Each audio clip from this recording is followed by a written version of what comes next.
تو یہ 3 دفعہ ان کے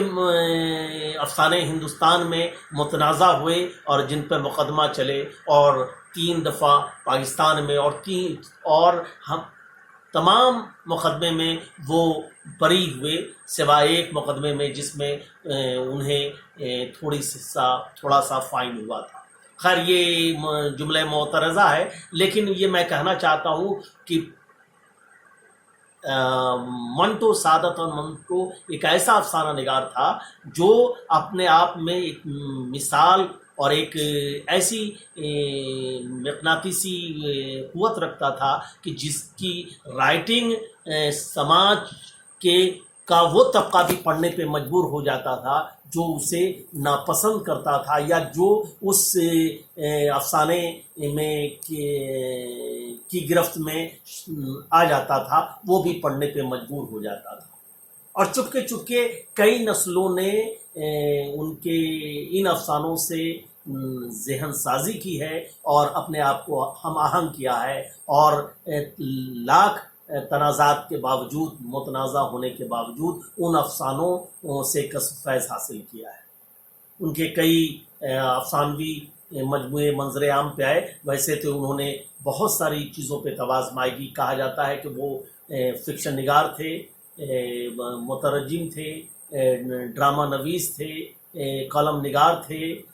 گیت کار تھے، اسکرین پلے رائٹر تھے، اور نہ جانے کیا کیا ایڈیٹر تھے۔ تو یہ ان کی شخصیت بہت جامع تھی، مختلف جہاد کے مالک تھے، اور یہی وجہ ہے کہ کم عمری میں بھی منٹو نے جو کارنامہ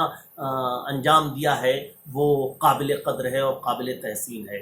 جیسا کہ میں عرض کر رہا تھا کہ ان کے کئی مجموعے منظر عام پہ آئے، مثلاً آتش پارے جو 1932 میں آیا، منٹو کے افسانے 1940 میں، چوغد 1948 میں، خود 1948 میں، ٹھنڈا گوشت 1950 میں، سڑک کے کنارے 1953 میں، اور ٹوبا ٹیک سنگھ جو بہت متنازع تھا جس پہ مقدمہ چلا 1955 میں، اور پھدنے 1955 میں۔ یہ چند ان کے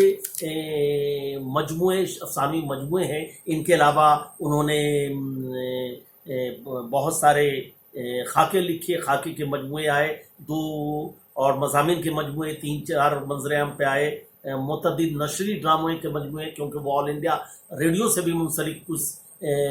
زمانے کے لیے ہو گئے تھے، کچھ وقت کے لیے ہو گئے تھے، تو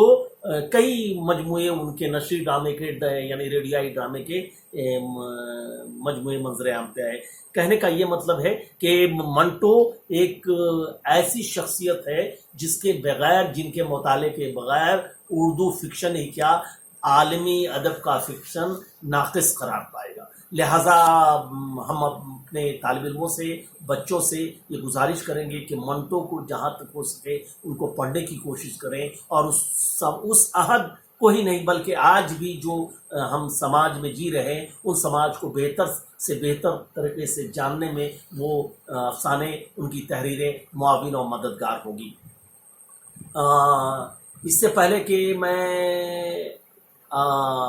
چند افسانوں کا تذکرہ کروں،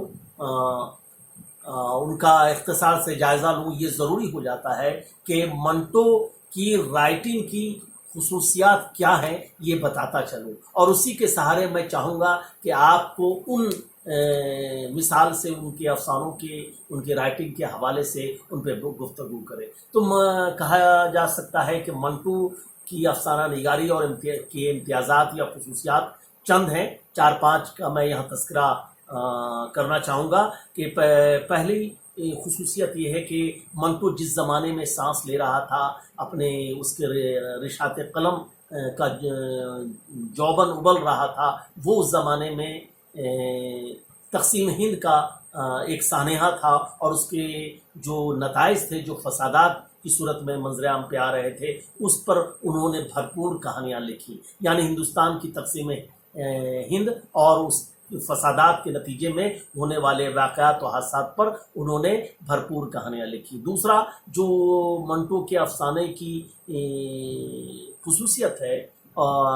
وصف ہے، وہ ہے کہ جنس آبسینیٹی پہ ان کا بہت زور ہوا کرتا تھا. سیکس پہ ان کے بہت سارے افسانے ہیں جو کنٹروورسیل بھی ہیں، جن پہ کئی بار مقدمے بھی چلے، کیونکہ ان کے افسانے میں حاشیے پہ رہنے والے لوگ اور بالخصوص طوائف کی نفسیات اور طوائف کی ماحول کی بھرپور عکاسی ملتی ہے. کیونکہ ہم ظاہر ہے کہ ہمارا ہی سماج کیا، پورا ہندوستانی سماج جنس کو، سیکس کو ٹیبو سمجھتا ہے، زجر ممنوع سمجھتا ہے. لہٰذا آج سے برسوں قبل اس پہ بات کرنا، اس پہ کھل کر لکھنا کتنا دشوار گزار ہوگا، یا یقینی طور پہ کہہ سکتے ہیں. تیسرا جو وصف ہے، تیسری جو خصوصیت ہے منٹو کے افسانہ نگاری یا منٹو کے افسانے کی، وہ ہے نفسیات کی گرہ کشائی. جس خوبصورت انداز میں منٹو نے اپنے افسانے میں کی ہے وہ دیدنی ہے، وہ دیکھنے کے لائق ہے. اور بالخصوص عورتوں کی نفسیات پہ جو کچھ لکھا ہے وہ ایک ماہر نفسیات ہی بہتر طور پہ لکھ سکتا ہے، اس سماج کا نباز ہی بہتر طور پہ قلم فرسائی کر سکتا ہے. اور منٹو نے یہ بخوبی اپنے افسانے کے ذریعے کرنے کی کوشش کی. ایک اور خصوصیت کی طرف اشارہ کرنا چاہوں گا کہ تکنیکی سطح پر منٹو کے افسانے کی خصوصیت یہ ہے کہ منٹو کے افسانے کے پلاٹ اور کہانی بہت منضبط ہوتے تھے، بہت گٹھے ہوئے ہوتے تھے، اور ان کی کہانی کا کلائمیکس آخری کے جو چند لائن اور پیراگراف ہوتے تھے وہ قابل قدر ہوتے تھے. تکنیکی سطح پہ ایسا ہوتا ہے کہ بہت سارے افسانہ نگاروں کے ہاں کلائمیکس کے قریب پہنچ کر پھر افسانہ نیچے ڈھلان پہ آتا ہے، پھر آگے بڑھتی ہے کہانی. ایسا کبھی نہیں ہوتا ہے. اکثر و بیشتر منٹو کے افسانے میں یہ دیکھنے کو ملتا ہے کہ وہاں کہانی چرم پر، کلائمیکس پہ پہنچ جانے پر، منتہا عروج پہ پہنچ جانے کے بعد جو چند لائنیں ہوتی ہیں وہ قابل قدر ہوتی ہیں. آخری کے ایک پیراگراف یا چند جملے بڑے اہم ہوتے ہیں، اور یہ ہر افسانے میں آپ دیکھیں گے، چاہے کھول دو، چاہے بو، چاہے یہ ٹھنڈا گوشت، یعنی کوئی افسانہ آپ دیکھیں وہاں یہ خوبی، نیا قانون، یہ تمام جو میں افسانے آپ کو مثالیں دے رہا ہوں ان کے آخری چند لائنیں یا آخری پیراگراف قابل ذکر ہے. اور کہا تو یہ جاتا ہے کہ منٹو کی یہ خوبی فرانسیسی فکشن نگار، افسانہ نگار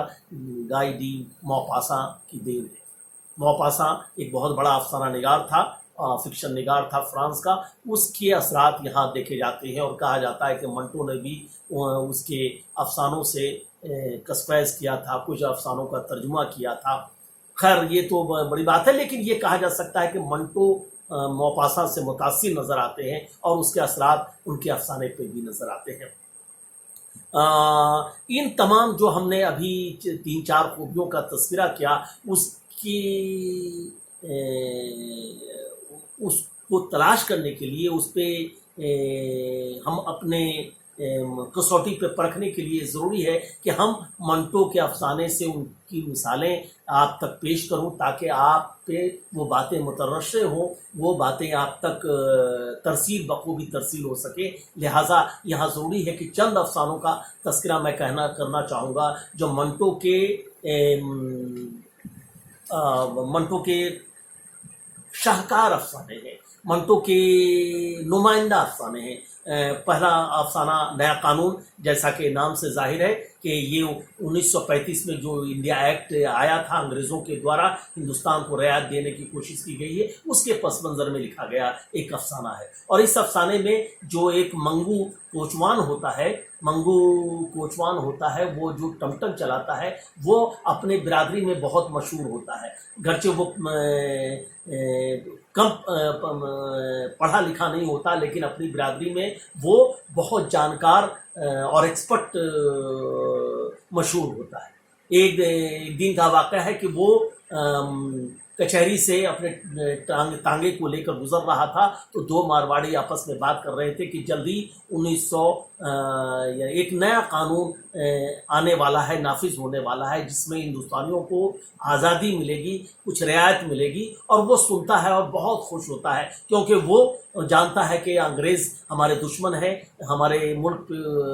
کو غلام بنا رکھا ہے، ہم پہ ظلم ڈھا رہے ہیں، لہٰذا وہ بہت خوش ہوتا ہے، اور وہ یہ سن کر کیا کرتا ہے کہ دوسرے دن صفے پوری طرح یعنی بند سنور کر اور ٹم ٹم زور سے چلاتا ہوا ہوا میں اڑاتا ہوا چلتا ہے اور کسی کو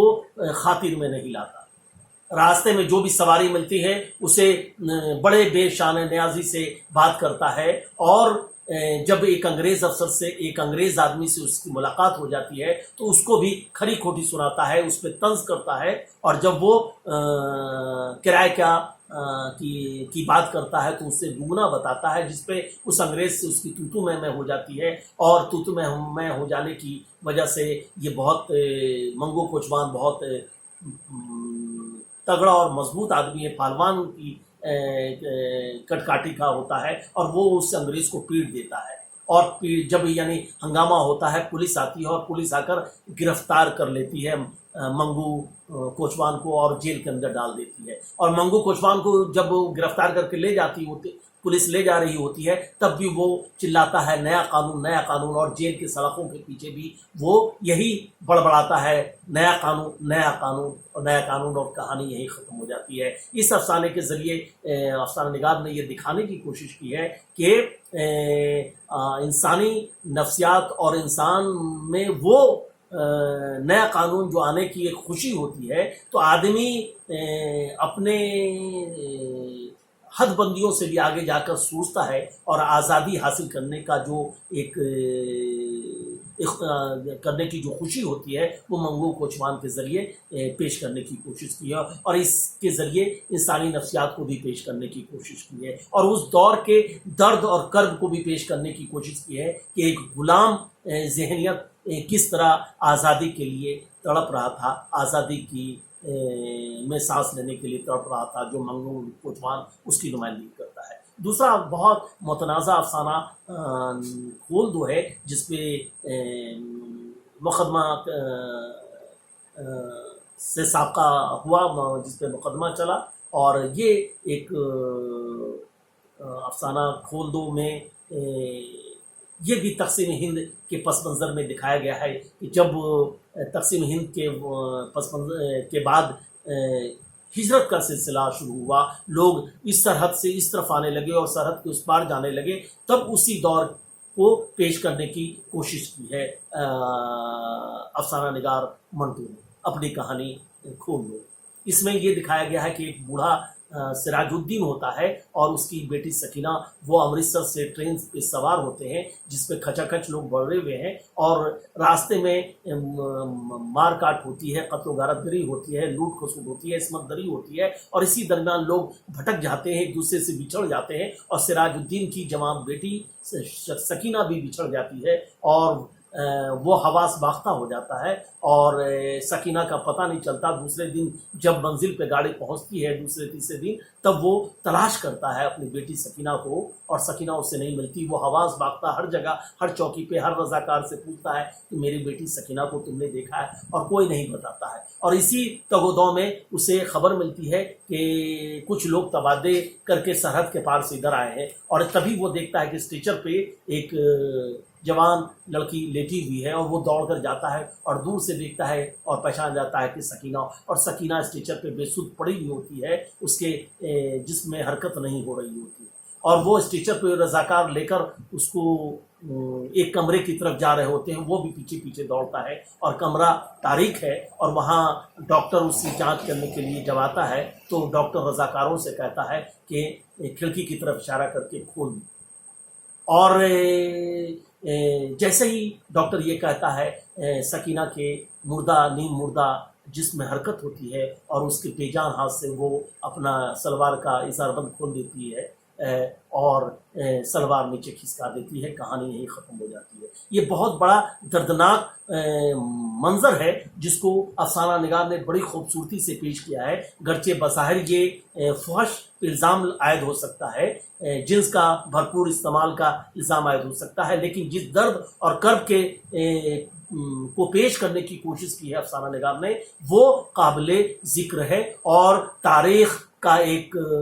اہم واقعہ ہے جس کو افسانہ نگار نے اپنے افسانے میں قید کرنے کی کوشش کی ہے۔ ہم خارج کا سارا زور اظہار بند اور سلوار پہ ٹک جاتا ہے اور اس کے پردے کے پیچھے جو کرب ہے، درد ہے، الم ہے، اس کو پیش کرنے کی کوشش کی ہے۔ اور اس لیے منٹو نے ایک بار کہا تھا کہ سماج کو میں جو گندگی ہے، غلاظت ہے، اس کو مینوان کیوں نہ پیش کر دیا جائے۔ ہم اطلس و کمخاب نہیں بنا سکتے، ہم ریشم بنا کر پیش نہیں کر سکتے، ہم خوبصورت چیز بنا کر نہیں پیش کر سکتے۔ آپ اگر چاہتے ہیں کہ یہ چیزیں نہ رہیں تو سماج کو بدل دیجئے، سماج میں جو غلاظت ہے، گندگی ہے، اس سے بدل دیجئے۔ یہ بڑی بات ہے۔ ایک اور افسانہ ٹھنڈا گوشت ہے جو نفسیات پہ ہی مبنی ہے، اور یہ بھی ایک متنازع افسانہ ہے، اور اس پہ بھی مقدمہ کا سامنا کرنا پڑا سعادت انصر منٹو کو۔ اس ٹھنڈا گوشت میں بھی ایک اسر سنگھ نام کا ایک آدمی ہے جو کلونت کور سے عشق کرتا ہے، معاشقہ کرتا ہے اور اکثر اس کے پاس آتا جاتا ہے۔ ایک بار ایسا ہوتا ہے کہ وہ کئی دنوں تک نہیں آتا ہے اور کلونت کور بے چین ہو جاتی ہے، بے قرار ہو جاتی ہے، اور جب وہ آتا ہے تو اس سے خفا ہو جاتی ہے، ناراض ہوتی ہے اور اس کا سبب پوچھتی ہے کہ تم اتنے دن کہاں رہے۔ تب وہ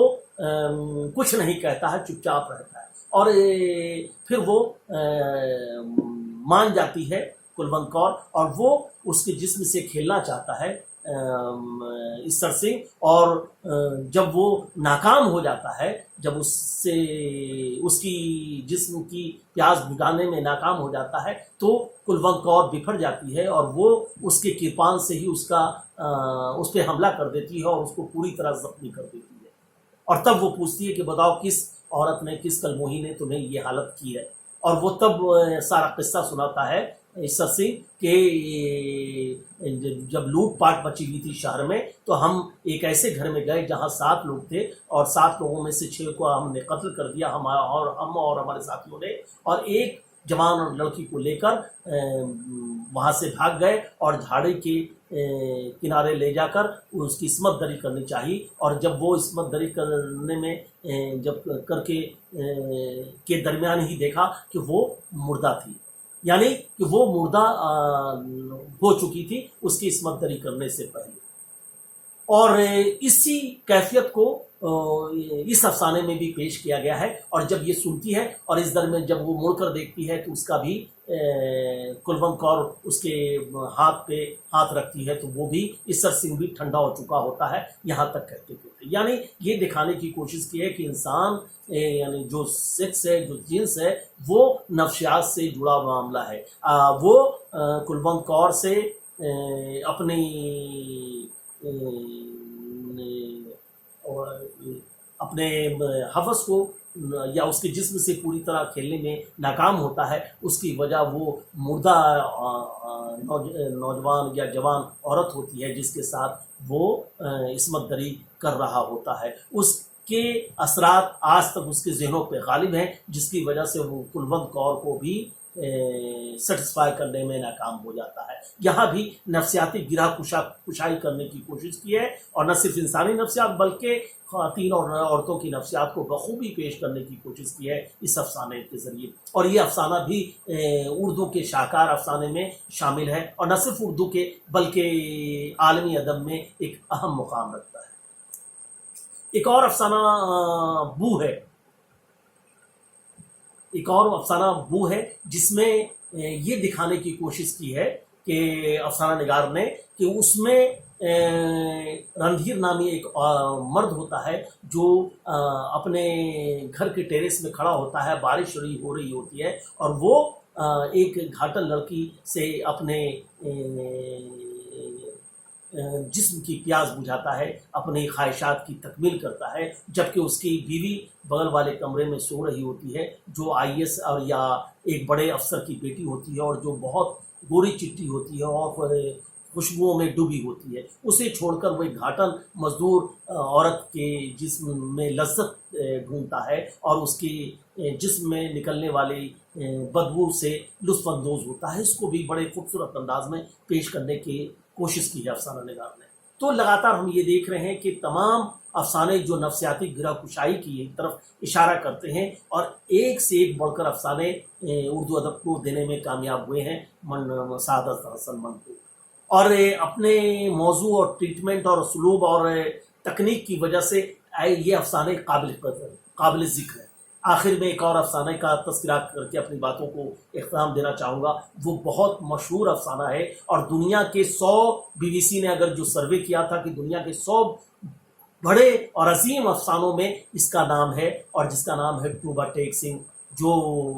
منٹو کا تحریر کردہ ایک شاہکار افسانہ ہے۔ اس افسانے میں بھی ٹوبا ٹیک سنگھ نامی انسان جو ٹوبا ٹیک سنگھ نامی انسان ہے، وہ ٹوبا ٹیک سنگھ نہیں ہے بلکہ اس کا نام بشن سنگھ ہے، اور وہ ٹوبا ٹیک سنگھ ایک جگہ ہے وہاں کا رہنے والا ہے۔ جب تقسیم ہند کے المیے کے بعد لوگوں کے تبادلے کی پرکریا چل رہی تھی، تبادلے کا سلسلہ جاری تھا، تو لوگ اس دوران یہ بھی کوشش کی گئی کہ پاگلوں کا بھی تبادلہ کیوں نہ کیا جائے، اور اس سلسلے میں بشن سنگھ کو بھی سرحد کے دوسری طرف جانے کے لیے کہا گیا، اور وہ جانے کو راضی نہیں ہوتا ہے۔ وہ ہندوستان کی تقسیم، غیر فطری تقسیم کی خلافت کرتا ہے، مخالفت کرتا ہے، اور اس کو رد کرتے ہوئے کہتا ہے کہ ہم نہیں جائیں گے کیونکہ یہ غیر فطری ہے، اور وہ لگاتار اس تگ و دو میں رہتا ہے کہ وہ اگر اس کی رضاکار یا جو چوکی کے انچارج ہیں پولیس والے اس کو لے جانا چاہتے ہیں سرحد کے دوسری طرف، وہ نہیں جاتا ہے، اور اپنے سوجے پیر پہ کھڑا رہتا ہے، اور کئی دنوں تک لگاتار کھڑا رہتا ہے، اور آخر میں وہ اس کی موت ہو جاتی ہے، اور ایسی جگہ مرتا ہے کہ جب ایک طرف کانٹے دار جھاڑی کے ہندوستان ہے، دوسری طرف کانٹے دار جھاڑی پاکستان ہے، اور اس کے بیچ میں اس کی لاش بے مردہ لاش پڑی رہتی ہے، بے سود لاش پڑی رہتی ہے، اور جو یعنی نو مینس لینڈ میں وہ مرتا ہے۔ یعنی یہ دکھانے کی کوشش کی ہے افسانہ نگار نے اپنے اس افسانے ٹوبا ٹیک سنگھ کے ذریعے کہ غیر فطری تقسیم زبردستی لادنے کی کوشش کی گئی۔ جب ہندوستان کا بٹوارا ہوا، ہندوستان کی تقسیم ہوئی، اس کو دھرم کے نام پہ، ذاتی کے نام پہ، مذہب کے نام پہ تقسیم کرنے گئی، جس کو بشن سنگھ پوری طرح اس افسانے میں رد کرتا ہے۔ کل ملا کر مجموعی طور پہ یہ کہا جا سکتا ہے، جس کا تذکرہ میں نے کیا کہ منٹو کے افسانے یا فکشن کی جو خصائص ہیں، جو امتیازات ہیں، ان میں جو تقسیم ہند اور اس سے نتیجے میں ہونے والے فسادات، دوسرا نفسیات، تیسرا جنس، اور چوتھا تکنیک، یہ تمام جو افسانے میں نے اس سے قبل تذکرہ کیا، ان تمام افسانوں میں یہ تکنیک بخوبی ہم دیکھ سکتے ہیں کہ تقسیم ہند کا واقعہ ہے، سانحہ ہے، اور اس سے ہونے والے فسادات کے سے متعلق جو واقع ہونے والے حادثات اور سانحہ کو بڑی خوبی سے افسانے میں پیش کرنے کی کوشش کی ہے، چاہے وہ ٹھنڈا گوشت ہو، چاہے کھول دو ہو، چاہے ٹوبا ٹیک سنگھ ہو۔ اسی طرح نفسیات کی گرہ کشائی کھول دو میں آپ وہی دیکھ رہے ہیں، آپ ٹھنڈا گوشت میں بھی دیکھ رہے ہیں، آپ بو میں بھی دیکھ رہے ہیں۔ ان تمام افسانوں میں ایک نفسیاتی گرہ کشائی کرنے کی، سائیکولوجیکل باریکیوں کو پیش کرنے کی خوبصورت کوشش کی ہے منٹو نے۔ ایک اور جو خوبی کی طرف ہم نے اشارہ کیا، جس تمام افسانوں میں، جس کا میں نے قبل تذکرہ کیا ہے، تمام افسانوں میں یہ خوبیاں آپ کو نظر آئیں گی، جنس ان پہ حاوی ہے، لیکن آپ یہ افسانے سے کاٹ کر نہیں دیکھ سکتے۔ سیکس کو آبسینٹی یہ نہیں کہا جا سکتا ہے کہ یہ فحش نگاری کا الزام جو عائد کیا جاتا ہے وہ نہیں کیا جا سکتا، کیونکہ کئی بار ان پہ فحش نگاری کے الزامات عائد ہوتے رہے ہیں، کیونکہ جیسا کہ میں نے قبل کہا کہ وہ 6 بار اس مقدمے میں ماخوذ ہوئے، لیکن ہر بار بری کیے گئے، سوائے ایک بار کی کچھ تھوڑی بہت ان پہ فائن کیا گیا۔ لیکن خیر، ایک اور جو خوبی کی طرف میں نے اشارہ کیا کہ ان کے افسانوں میں آخری جو چند لائنیں ہوتی ہیں، جو پیراگراف ہوتا ہے، وہ بھی قابل دید ہے. جیسا کہ آپ نے دیکھا کہ چاہے وہ کھول دو میں ہے کہ سکینہ کا باپ آخر میں چلاتا ہے جب وہ اس کی مردہ جسم میں حرکت ہوتی ہے سکینہ کے، اور وہ اپنے بے جان ہاتھوں سے جاربند کھولتی ہے اور سلوار نیچے سرکا دیتی ہے، تو سراج الدین، بوڑھا سراج الدین چلا اٹھتا ہے، ڈاکٹر صاحب میری بیٹی زندہ ہے، سکینہ زندہ ہے، اور یہی کہانی ختم ہو جاتی ہے. یہ آخری وقت ہے. اسی طرح آپ نیا قانون میں دیکھیں کہ وہاں جو آخر کے جو پیراگراف ہیں وہ بڑبڑاتا ہے کہ نیا قانون، اور اب وہ دن ہوا ہوئے جب پسینہ یہ خلیل خان فاختہ اڑایا کرتے تھے، یہ کہتے ہوئے جیل کے سلاخوں سے بھی چلاتا ہے. تو یہ آپ تمام تقریر، اسی طرح ٹھنڈا گوشت میں بھی آپ دیکھتے ہیں کہ وہ کون کلموہی ہے جس نے تمہاری یہ حالت کی، اور وہ اس کے جسم سرد پڑ جاتے ہیں. یہ تمام جو آخر کے جو چند لائنیں اور چند پیراگراف ہیں قابل ذکر ہے. تو یہ ان خطوں پہ، ان لکیروں کے آدھار پہ، ان کے مطابق آپ سعادت افضل منٹو کی افسانہ نگاری کا جائزہ لے سکتے ہیں. اور یہی وجہ ہے کہ اکثر و بیشتر جو سوال پوچھے جاتے ہیں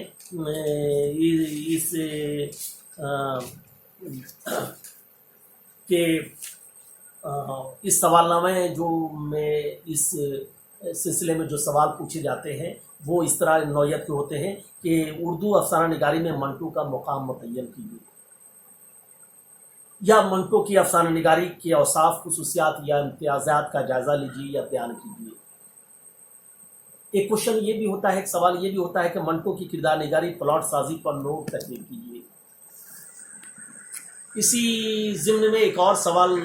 پوچھا جاتا ہے یا پوچھا جاتا رہا ہے کہ منٹو کی افسانہ نگاری کا تنقیدی جائزہ لیجیے. اور لاسٹ بٹ ناٹ لیسٹ، آخر میں یہ بھی سوال کبھی کبھی نظر آتا ہے کہ منٹو کے افسانہ کوئی میں اکثر بیشتر یہ کبھی کبھی نہیں بلکہ مجھے تو لگتا ہے کہ اکثر بیشتر یہ سوال سے سابقہ پڑتا ہے کہ منٹو کے افسانہ کوئی ایک افسانہ دے دیا جاتا ہے اور اس سے آپ کو اس کا خلاصہ یا تنقیدی جائزہ لینا ہوتا ہے. جیسے مثال کے طور پر منٹو کے افسانہ ٹھنڈا گوشت یا کھول دو یا نیا قانون یا ٹو بٹے سنگھ کا تنقیدی یا ناقدانہ جائزہ لیجیے. اس نوعیت کے سوال آپ کو اکثر اس امتحان میں پوچھے جاتے رہے ہیں، لہٰذا طالب علموں سے ہم گزارش کریں گے کہ اسی نہج پہ، اسی طرز پہ اپنی تیاری کریں اور کامیابی کے منازل طے کریں. انہی لفظوں کے ساتھ میں آپ سے ایک بار پھر رخصت ہونا چاہوں گا، اور اسی امید کے ساتھ کہ stay home and stay safe, کیونکہ آپ محفوظ رہیں گے تو آپ کا پریوار محفوظ رہے گا، آپ کا سماج محفوظ رہے گا، اور ظاہر ہے کہ ملک محفوظ رہے گا، ترقی کے راستے پہ گامزن ہوگا. شکریہ. تھینکس اے لاٹ.